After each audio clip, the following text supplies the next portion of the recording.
स्वागत है आपका दोस्तों श्री राम में एक बार फिर से। हम लोग क्लास 10th का कौन सा चैप्टर देख रहे थे? साइंस का चैप्टर नंबर 1 रासायनिक अभिक्रियाएं और समीकरण के बारे में देख रहे थे।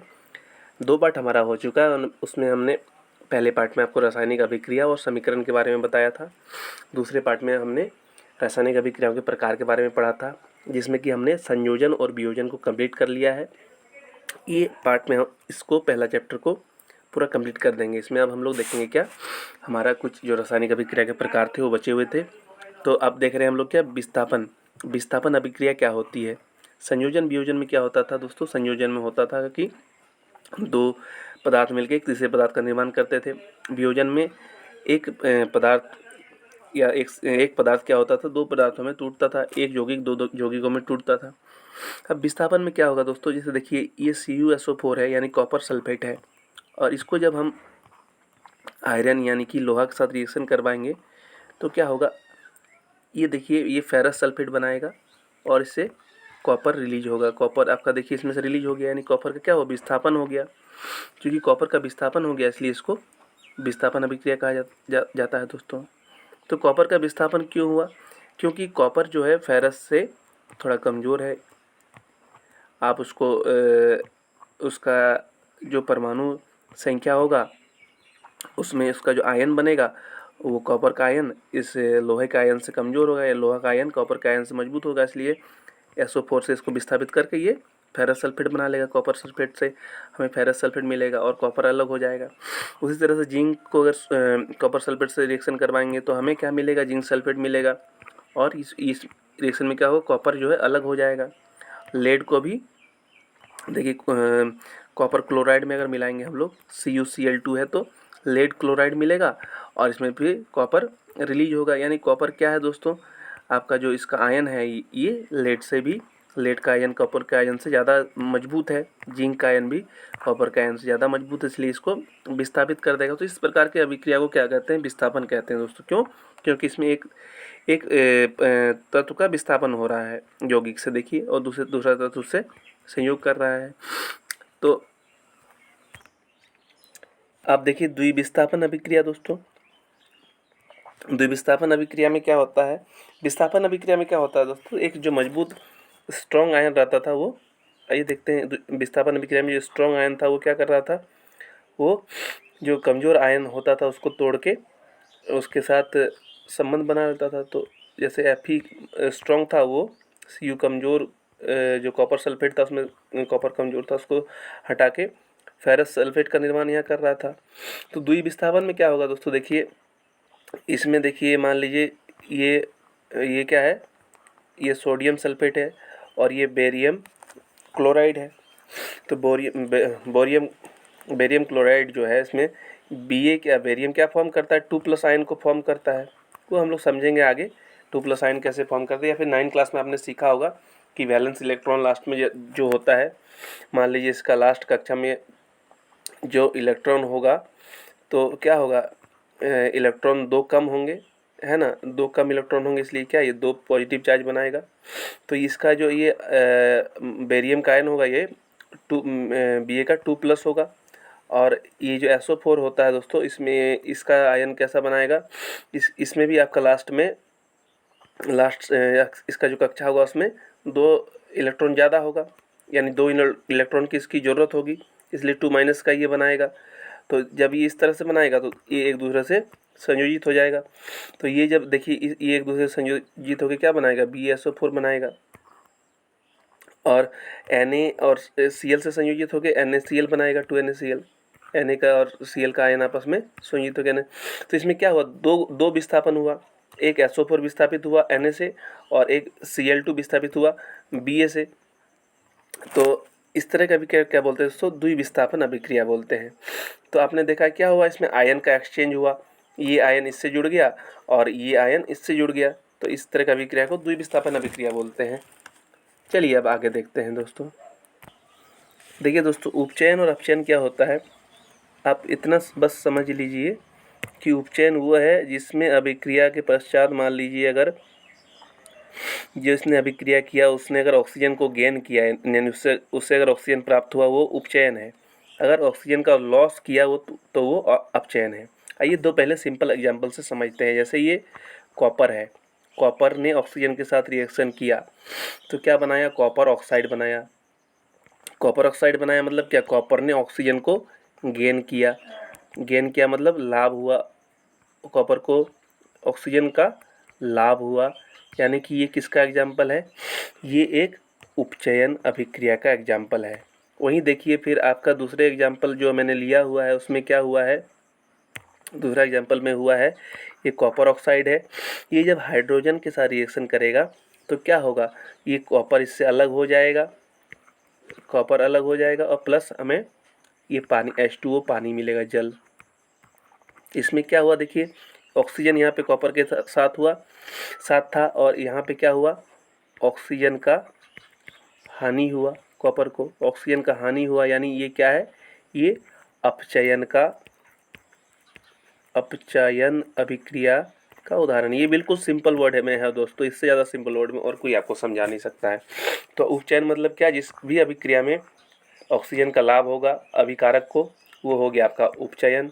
और जिस अभिक्रिया में अभिक्रिया करने वाले को ऑक्सीजन की हानि होगी, हानि, उसमें क्या हुआ, अपचयन होगा।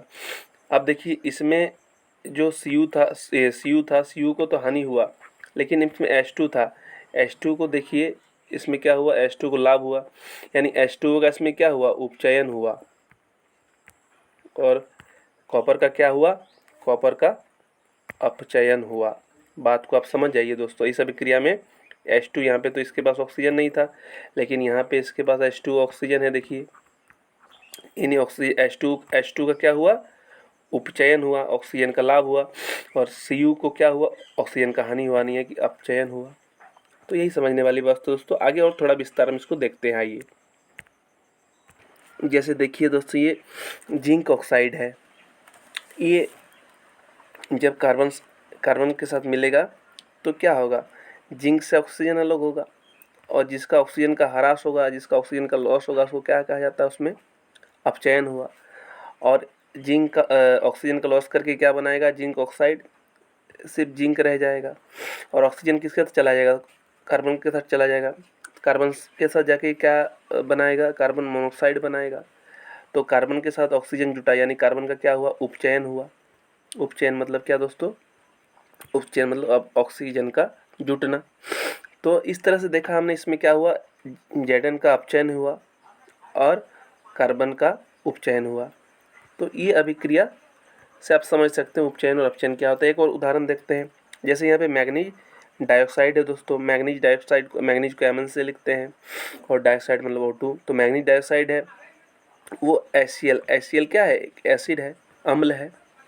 तो HCl के साथ जब रिएक्शन करेगा मैग्नीज डाइऑक्साइड तो ये क्या बनाएगा, मैग्नीज क्लोराइड बनाएगा और प्लस में H2O पानी का निर्माण होगा, पानी इससे विस्थापित होगा और आपका क्लोरीन भी इससे अलग होगा।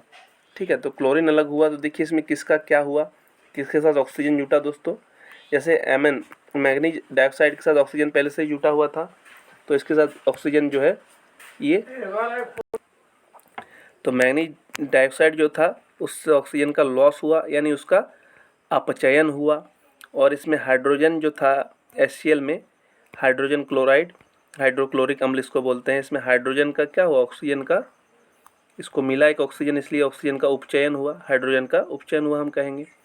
और ये क्या बनाया, H2O बनाया, यानी पानी बनाया। और इससे क्लोरीन का भी देखिए, क्लोरीन इससे विमुक्त हुआ। लेकिन इसमें क्या हुआ, मेनली ये मैंगनीज जो है, मैंगनीज का अपचयन हुआ, यानी उससे ऑक्सीजन का लॉस हुआ और हाइड्रोजन का उपचयन हुआ, यानी कि उसमें ऑक्सीजन जुटा।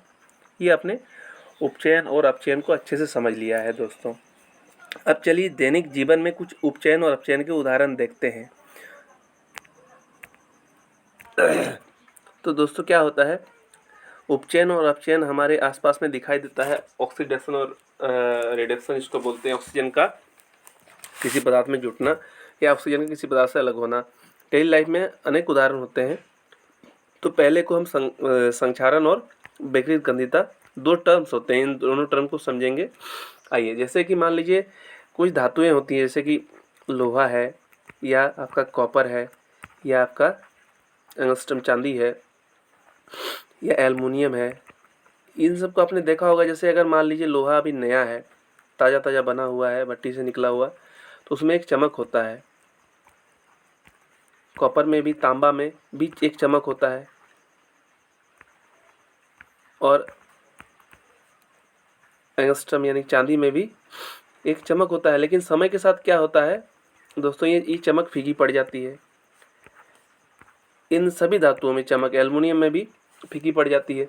तो ये चमक फीकी क्यों पड़ती है दोस्तों? ये चमक इसलिए फीकी पड़ती है क्योंकि ये धातुएं क्या होती है, ऑक्सीजन के साथ रिएक्ट करके ऑक्साइड का निर्माण करती है, ऑक्सीजन का गेन करती है।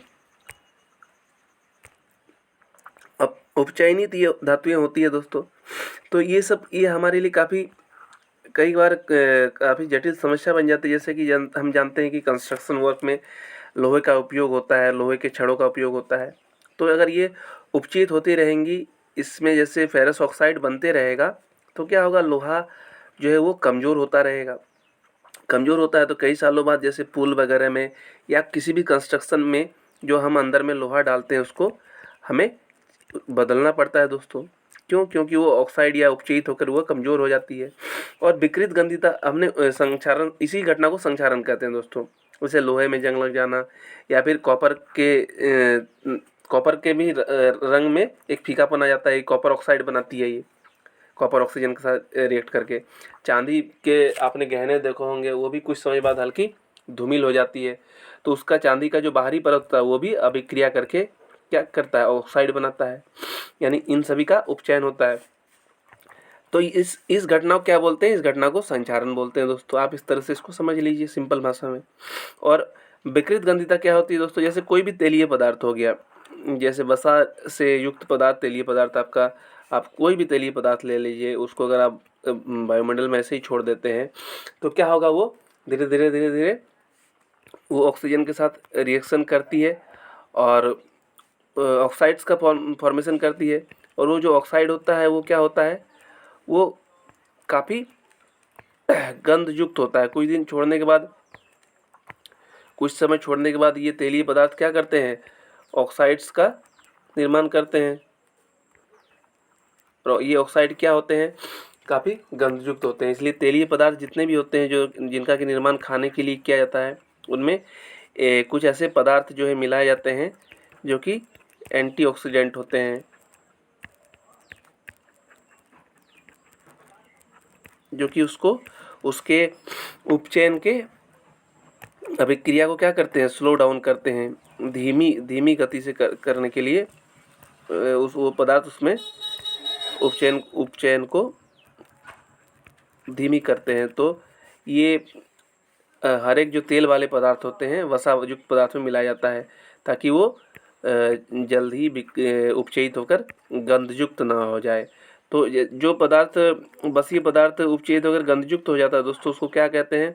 जैसे तेल वाला कोई भी चीज़ हम छोड़ दें तो वो उपचयित होकर गंधयुक्त हो जाएगा, उसको क्या कहेंगे हम लोग? विकृत गंधिता कहते हैं। तो इसी के साथ ये वीडियो, ये पहला चैप्टर समाप्त हुआ दोस्तों। आई होप आपको हमारा जो है ये अच्छा लगा होगा, पहला चैप्टर पदार्थ के रासायनिक समीकरण और रिएक्शन।